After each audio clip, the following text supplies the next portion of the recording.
74, হ্যাঁ, সূরা বাকারা 2-এর 274 থেকে 261 থেকে 274 পর্যন্ত, 75 পর্যন্ত এই কটা আয়াত দেখুন। দান সংক্রান্ত যা আল্লাহ সম্পদ দিয়েছে, সম্পদ মোট 400 আয়াত আছে। ইনফাক ফি সাবিলিল্লাহ, আল্লাহর সন্তুষ্টির জন্য আল্লাহর রাস্তায় খরচা করা। তার মধ্যে আপনার 2-এর 261 থেকে 275 পর্যন্ত গুরুতর ব্যাপার আছে। ওখানে আল্লাহ সুবহানাহু জানিয়েছেন 10 গুণ 700 গুণ বহু গুণ ফেরত দেবে আল্লাহ, ফেরত দেবে। আপনি কোনো কিছু দিয়ে একটা মানুষের ঈমান চেক করতে পারবেন না। আমি এত কোরআনে আয়াত বলছি, আমাকে মাল্লিক কোরআন বলে, আমাকে অনেক কিছু বলা হয়, আমার ঈমান কোনো কিছু দিয়ে আপনি চেক করতে পারবেন না, অরিজিনাল আর ডুপ্লিকেট আমি। কারণ আল্লাহ সূরা বাকারার 8 নম্বর আয়াতে বলেছে ওয়ামিনান নাসি মান ইয়াকুলু আমান্না বিল্লাহি ওয়া বিল ইয়াউমিল আখির ওয়া হুম বিমুমিনুন ইউখাদিউনা আল্লাহ ওয়াল্লাযিনা আমানু ওয়া ইয়াখদাউনা ইল্লা আনফুসাহুম ওয়া মা ইয়াশউরুন। ডুপ্লিকেট কোরআনওয়ালা হবে, ডুপ্লিকেট ঈমানের দাবিদার হবে। সে দাবি করবে কিন্তু তার ভিতরে ঈমান নেই। আল্লাহ বলে ওর কলবে এখন ঈমান ঢোকে না, মুখে কিন্তু ঈমানের দাবি করে। তা আপনি কি দিয়ে চেক করবেন আমার ঈমান কি আছে না আছে? আমার ঈমান আছে না আমি অরিজিনাল আর ডুপ্লিকেট কি দিয়ে চেক করবো? কোনো কিছু দিয়ে চেক করতে পারবেন না। আপনি দাড়ি দিয়ে, টুপি দিয়ে, নামাজ দিয়ে, রোজা দিয়ে, দুনিয়া কত কি আছে কোনো কিছু চেক করতে পারবেন না। একটা জায়গা আপনি চেক করতে পারবেন, সেটা কি? আমি একটা এক্সাম্পল দিচ্ছি। একটা মসজিদে একটা ইমাম এসছে, নতুন ইমাম। তা সেই ইমামটা যখন এসছে, নতুন ইমাম এসছে, পুরো মসজিদ নামাজি ভরে গেছে। তার সব লোক বললো, যখন নামাজ শেষ হয়ে গেছে, ইমাম সাহেব তাদের মানে হাসতেছে। বললো, ইমাম সাহেব আপনি হাসছেন কেন? বলে তোমাদের দেখে আমি হাসছি। বললো, আমাদের দেখে আপনি হাসছেন কেন? আপনি এসছেন নতুন ইমাম, আমরা কত খুশি হয়ে মসজিদে নামাজ পড়তে এসেছি, আপনি আমাদের হাসছেন কেন? বলে তোমার তো নামাজ পড়লে কিন্তু তোমাদের কারো ইমান নেই। বলে সে কি? ঈমান কার আছে না যে একমাত্র আল্লাহ ছাড়া কি বলতে পারেন? তো যেহেতু অদৃশ্য কলবের ব্যাপার, আপনি বলেন কি করে? বলেন আমি বলতে পারবো। বলে কি করে আপনি বলেন? বলে হ্যাঁ আমি বলবো, কালকে সকালে সব চলে আসবে, তোমাদের বলে দেবো। সব বলে যাচ্ছে, সবে নতুন আসতে পারেননি, যদি এরকম টেম্পার হয়, পুরনো হয়ে গেল, না জানি কোথায় কি করে। ঠিক আছে সকালে আসা হোক। ফজরে এলো সবাই, আসার পরে ইমাম সাহেব মানে একটা জুতো, এক পায়ের একটা জুতো এরকম বড় মতো এরকম রেখে দিয়েছে। সব মুসল্লি এসে, গ্রাম ঘুরিয়ে আছে, এসে দেখে জুতোটা দেখে, যে আসে দেখে সে হাসছে। একে একটা, আর ফের অত বড় জুতো, আবার ফের একটা সিঙ্গেল। সবাই হাসতেছে, ইমাম সাহেব কিচ্ছু বলেন, সব দেখতেছে। উপরে চলে এলো, আসার পরে সবাই একটু হাসাহাসি করতেছে। তা ইমাম সাহেব বলে তোমরা হাসছো কেন? বলে হুজুর এই জুতো একটা, এত বড় জুতো আবার একটা, ওইটা দেখে আমার বলে তোমরা ওই জুতোটা দেখে যেমন হাসছো, কাল আখিরাতে সুপ্রিম কোর্টে আল্লাহ তোমাদের নামাজ দেখে ওরকম হাসবে। বলে কেন হুজুর? তা বলতেছে জুতো হচ্ছে ছোট হলে অসুবিধে নেই, কিন্তু জুতোটা মানে বেশি টাকা দিয়ে কিনতে গিয়ে, বেশি যত্ন করতে গিয়ে অনেক বড় হয়ে গেছে। তা ভালো, কিন্তু একটা জুতোতে কিছু হয় না। দুটো জুতো হলে তোমরা হাসতে না, বড় হোক আর ছোট হোক, একটা বলে হাসতেছ। আল্লাহ সুবহানাহু ওয়া তাআলা হাসবে। আল্লাহ পুরো কোরআন বলেছে ওয়াকিমুস সালাহ ওয়া আতুজ যাকাত। কটা জুতো? দুটো জুতোর এক্সাম্পল দিয়েছে শুনি। বলে ওখানে যখন ডান পার জুতো, বাম পার জুতো, আল্লাহ বলল ওয়াকিমুস সালাহ ওয়া আতুজ যাকাত, সালাত আদায় করো, যাকাত দাও, সালাত আদায় করো, যাকাত দাও। তোমরা যেমন দুপার জুতো না পারে একটা জুতো এনেছো, একটা খুব যত্ন করেছো, কিন্তু আরেকটা নেই, ওরা দেখে সবাই হাসতেছে। আল্লাহ সুবহানাহু ওয়া তাআলা নামাজকে তোমরা খুব যত্ন করতেছো, নামাজকে তোমরা খুব যত্ন করছো, যাকাতের কোনো আঁচকটুকুও তোমাদের মধ্যে নেই, অথচ আল্লাহ দূরে দিয়েছে। তা আল্লাহ তোমাদের নামাজকে হাসবে। তা বলতে ইমাম সাহেব আপনার এই কথাটা বুঝতে পারলাম, আমরা বুঝতে পেরেছি, আর বলতে হবে না। আমাদের ঈমান নিয়ে কি করে আপনি বুঝলেন, এটা এবার বলুন। এটা খুব ডেঞ্জারের ব্যাপার। আপনার ঈমান আজ কিনা কি করে বলবো, আপনি বলুন। ইমাম সাহেব বলতে আমি বলবো, আপনারাও বলতে পারবেন আজকের থেকে ইনশাল্লাহ, আর চেক করতে পারবেন। প্রথমে নিজের চেক করতে হবে। হ্যাঁ, সূরা মায়েদার 105 নম্বর আয়াত আল্লাহ বলছে ইয়া আইয়ুহাল্লাযীনা আমানু আলাইকুম আনফুসাকুম ওয়া লা ইয়াদুরুকুম মান দাল্লা ইযা হাদাইতুম।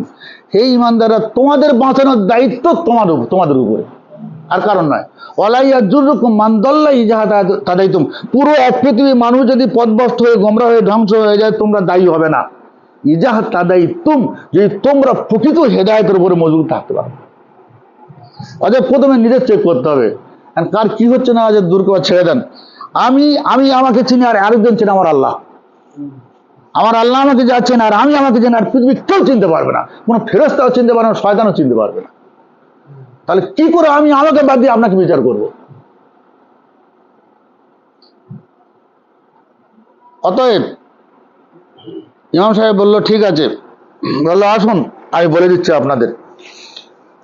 বললো আল্লাহ সুবহানাহু ওয়া তাআলা কোরআনুল কারীমে আল্লাহ রাস্তায় মুখলিস খালেস খালেস অন্তঃকরণে ফি সাবিলিল্লাহ আল্লাহ রাস্তায় দান করলে আল্লাহ পাক আপনার সম্পদ কমিয়ে দেবে না বাড়িয়ে দেবে? বলে বাড়িয়ে দেবে। কত গুণ? কেউ বলতে পারলো না। ইমাম সাহেব বললো 10 গুণ, 700 গুণ, বহু গুণ।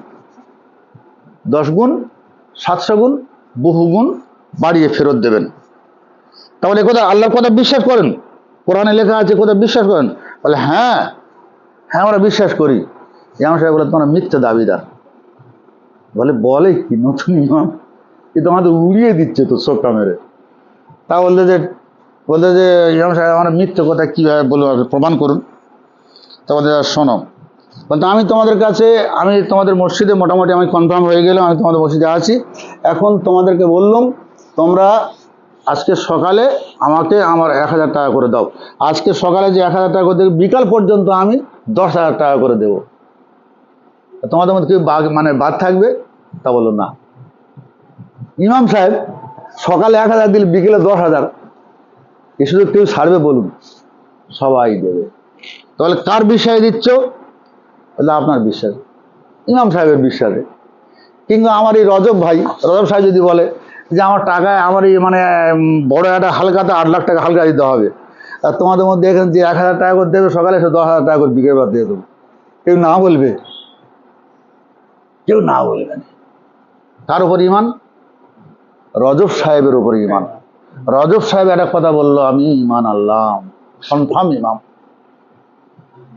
ইমাম সাহেব তখন বলছে আল্লাহ সুবহানাহু ওয়া তাআলা বলেছেন, আমি বলেছি ইমাম সাহেব আমাকে বিশ্বাস করে 1000 টাকা করে দেবে, প্রত্যেকেই বাদ যাবে না, বিকাল পর্যন্ত 10,000 টাকা পাওয়ার আশায়।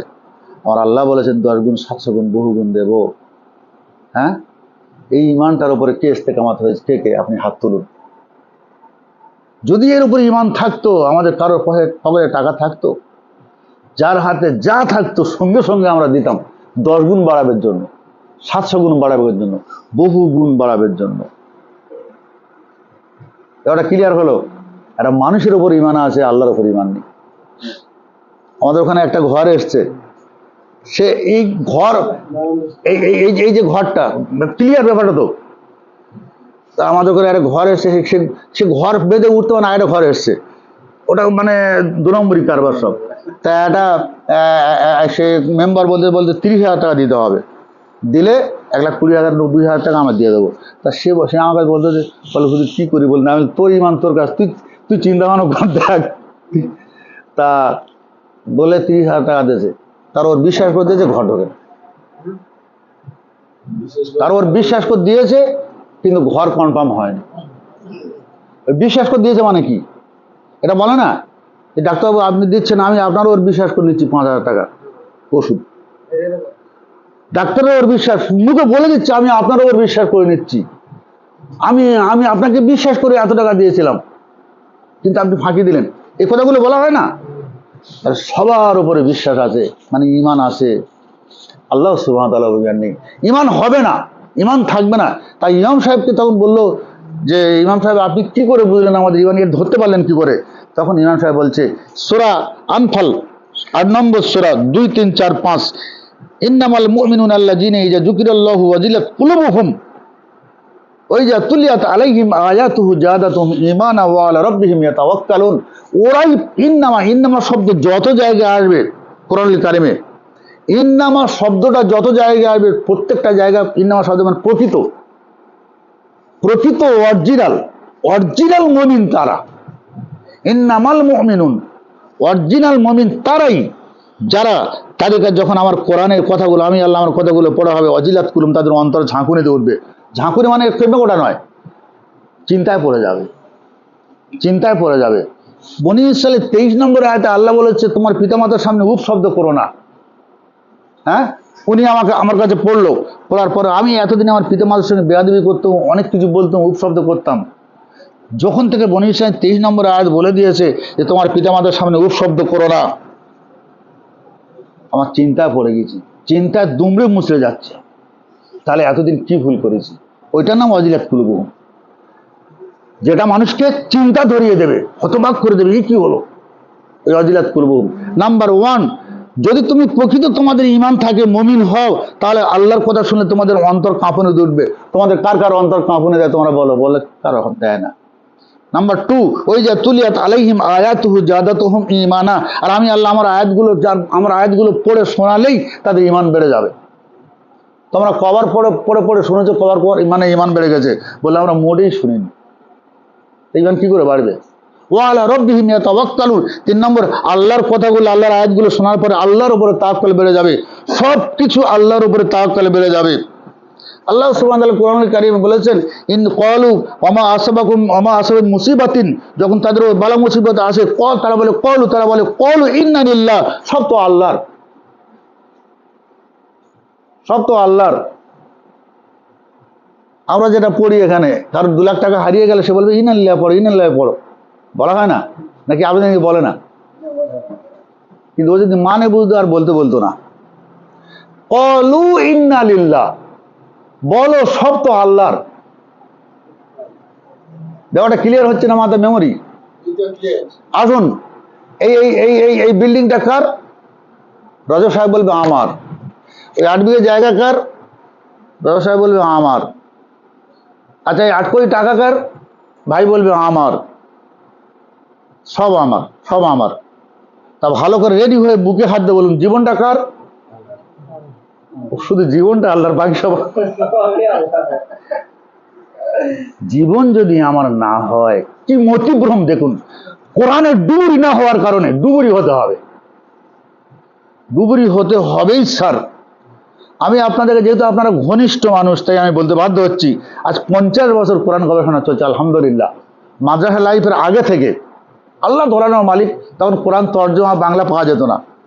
ও ধরানো আল্লাহ কোথায় থেকে ধরিয়েছে আজ পর্যন্ত, এখন আমার মনে হচ্ছে, এবং 50 বছর কন্টিনিউ আমার রাত নেই আর দিন নেই, তবু এখন মনে হচ্ছে আমি কিনারায়, দরিয়ার কাছে ঘেঁষতে পারি।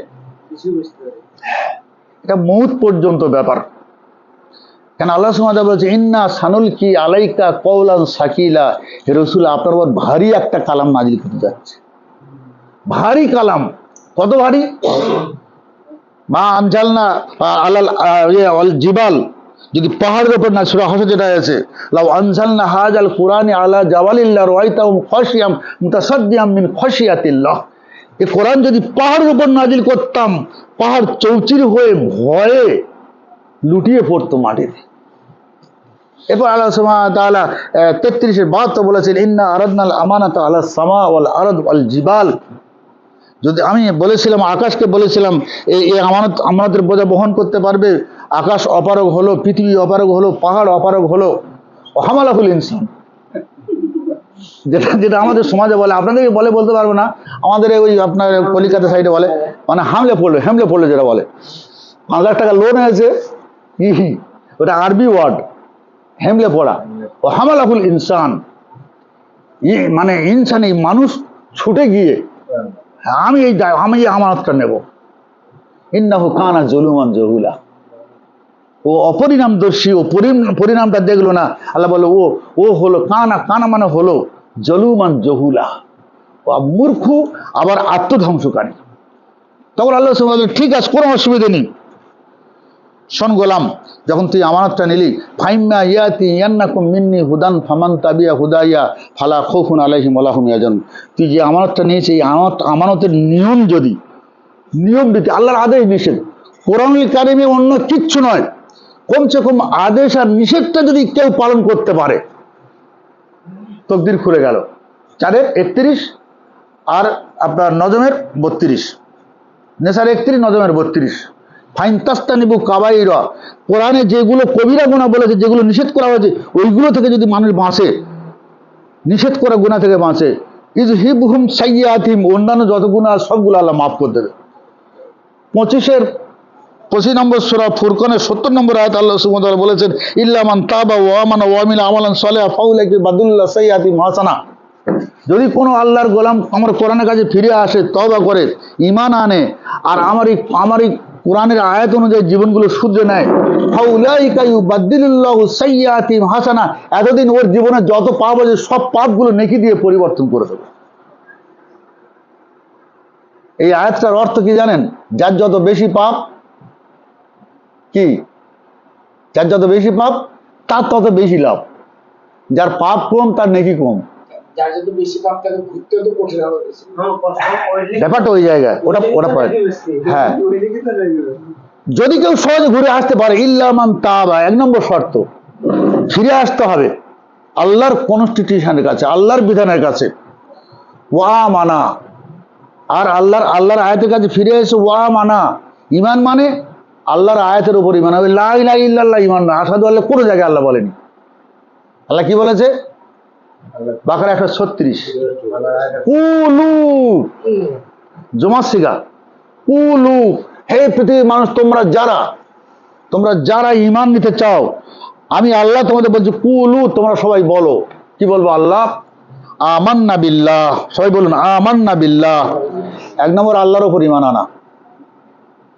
আল্লাহর উপর ইমান, ওটা গায়েবী ইমান করতে হবে, আল্লাহর দেখা পাই না পাই, কেন আল্লাহ দেখতে পেয়ে যখন মানুষ ইমান আনবে, কোটি কোটি বার ইমান কোনো কাজ হবে না। আমি হাত মুঠো করে আপনাকে বললাম আমার হাতে কি আছে বলুন, বলতে পারলে 5 লাখ টাকা দেবো, আপনি বলতে পারলেন না। তারপরে আমি হাত খুললাম, খুলে আর চাবি, আপনি তখন সঙ্গে বললেন হ্যাঁ এই আপনার হাতে চাবি দেন, 5 লাখ টাকা দেন, আর পাবেন? যতক্ষণ অদৃশ্য ছিল ততক্ষণ বললে আপনার 5 লাখ টাকা। আর যে দৃশ্যমান হলো, এবারে যদি কেউ ইমান আনার হবে, কেন মানুষ তো কোরআন কারীম প্রচুর আয়াতে এসে তারা বলবে রব্বানা আবসারনা সামিনা ফারজিনা নামাল সালেহা, আল্লাহ এবার দেখতে পেয়েছি, আপনি ছাড়া বাঁচার কোনো রাস্তা নেই, আমরা আয়াতগুলো মেনে চলবো, আল্লাহ আয়াত মানলে নিশ্চয়ই জান্নাত, আল্লাহ আমাদের একটা বার পাঠিয়ে দেন। কিন্তু আল্লাহ বলে লা তুকাল্লিমুন, দেখতে পাওয়ার পর আর হবে? আপনি বলুন। কোনো পরীক্ষায়, ওই পরীক্ষায় নাম্বার দেয় কেন? না দেখে লেখার কারণে। এখন একটা ছেলে যদি মানে খাতা বই খুলে এরকম দেখে লেখে, আর পরীক্ষক যদি গিয়ে দেখে যে বই খুলে লিখে বলুন একটা নাম্বার দেবে? হবে না। ওই জন্য 1 নম্বর আল্লাহ সুবহানাহু ওয়া তাআলার ব্যাপারটা সম্পূর্ণ আল্লাহ যিনা ইউমিনুনা বিল গায়ব। 2 নম্বর ঈমান আছে, দুটো ভাগ আছে। 2 নম্বর ঈমান হলো ওমা উনজিলা ইলাইনা ওমা উনজিলা ইলা ইব্রাহিম ওয়া ইসমাঈল ওয়া ইসহাক ওয়া ইয়াকুব ওয়াল আসবাত ওমা উতিয়া মূসা ওয়া ঈসা ওয়ান নাবিয়ুনা মির রাব্বিহিম লা নুফারিকু বাইনা আহাদিন মিনহুম। 2 নম্বর ঈমান কি? আল্লাহর উপর ঈমান করে, আল্লাহর সমস্ত কথার উপর ঈমান আনতে হবে। আমি আপনাকে বিশ্বাস করার পরে আপনার সমস্ত কথার উপর বিশ্বাস করতে হবে, তবে ঈমানটা কংক্রিট হবে, কনফার্ম হবে। আর নতুবা যদি এরকম হয় ঈমানটা, আমরা আল্লাহর দিওয়ানা কিন্তু আল্লাহর একটাও কথা মানি না, মোটে মানি না। কিছু মানা আর কিছু না মানা তো আরো খতরনাক। আল্লাহ সুবহানাহু ওয়া তাআলা ওই কিছু মানি আর কিছু না মানা, আর বা আল্লাহর কথার সঙ্গে কিছু যুক্ত করে দেওয়া, ওটা এমন একটা পাপ। সূরা নিসার 48 নম্বর আয়াত, ইন্নাল্লাহা লা ইয়াগফিরু আন ইউশরাকা বিহি ওয়া ইয়াগফিরু মা দুনা যালিকা লিমান ইয়াশা। ইন্নাল্লাহা, নিশ্চয়ই আল্লাহ, লা ইয়াগফিরু, মোটে মাফ করবো না, আন ইউশরাকা বিহি, যেটা আমার সঙ্গে শরীক করা হবে, ওয়া ইয়াগফিরু মা দুনা যালিকা লিমান ইয়াশা, ও ছাড়া যত গুনাহ আছে মাফ চাইলে মাফ করে দেবো। আবার দুবার বললেন একই সূরায়, নিসার 48 আর নিসার 116। অতএব সেই সত্য পথের পথিক জীবনটা খুব খুব কম, কোরআনে ডুব দিতে হবে। 50 বছর অন্তর যদি ডুব দেওয়া যায়, আর মিনিমাম সূরা যেটা মুজাম্মিল আল্লাহ সুবহানাহু ওয়া তাআলা বলেছেন অর্ধেক রাত মানে 6 ঘন্টা, ওয়ারাত্তিল কুরআন নিসফাহু আবিনকুস আলাইহা আও জিদহু ওয়ারাত্তিল কুরআন তারতিলা, অর্ধেক রাত কিংবা একটু কম হতে পারে, একটু বেশি হতে পারে। ওয়ারাত্তিল কুরআন তারতিলা, গভীর তারতিল মানে গভীর অনুধাবন করে আল্লাহর বিধান, হ্যাঁ, আল্লাহর কনস্টিটিউশন, আল্লাহর সুন্নাহ, আল্লাহর নীতি, আল্লাহর মুক্তিনামা গভীর অনুধাবন করে প্রত্যেক দিন অর্ধেক রাত পড়তে হয়।